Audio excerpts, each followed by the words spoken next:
Sleep, Sleep, le film d'Andy Warhol. Où étiez-vous en 1963 au moment de l'assassinat de Kennedy? J'étais avec Andy Warhol. J'étais un poète temporairement employé comme agent de change à Wall Street. La nouvelle que JFK avait reçu une balle dans la tête est arrivée sur le Dow Jones à 1h de l'après-midi. La salle du conseil a été frappée de stupeur. Ma première réaction a été d'appeler Andy Warhol. J'avais parlé quelques minutes avec Andy ce matin-là, et une deuxième fois à peine 20 minutes plus tôt. Je lui ai demandé s'il était au courant. « Oui », a-t-il répondu. Quelqu'un venait de l'appeler. Je suis sorti en courant de chez Feinstock & Co. pour prendre un taxi jusque chez Andy, sur Lexington Avenue, au niveau de la 87e rue. Nous sommes restés assis sur le canapé Tiffany, trônant au milieu du foutoir, à regarder les bulletins télévisés en direct de Dallas.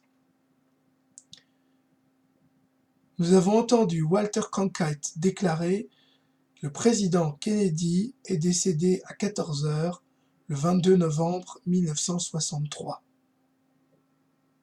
Nous avons commencé à nous étreindre en tremblant. J'ai commencé à pleurer. Andy a commencé à pleurer. Nous avons pleuré à chaudes larmes.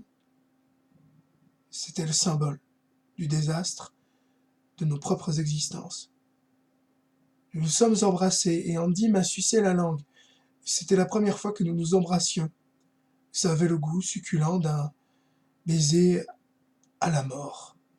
C'était complètement grisant, comme quand on se fait assommer et qu'on voit les étoiles.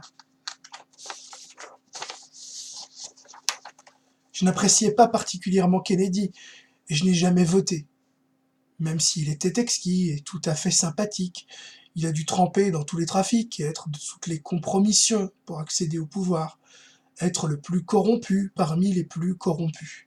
Tout le monde savait combien son père, Joseph Kennedy, était corrompu, qu'il se livrait à divers trafics et avait offert à Hitler son soutien passif. Or, c'était l'argent de son père qui avait acheté la Maison Blanche à Kennedy. JFK et Jackie étaient glamour, il faut leur accorder, mais en définitive, lui n'était qu'un politicien idiot de plus, bien qu'il ait probablement eu bon fond. Il possédait la vitalité de la jeunesse, après la série de vieillards à laquelle il succédait. Tout paraissait possible, mais je n'y avais jamais songé de son vivant. Son assassinat a tout changé.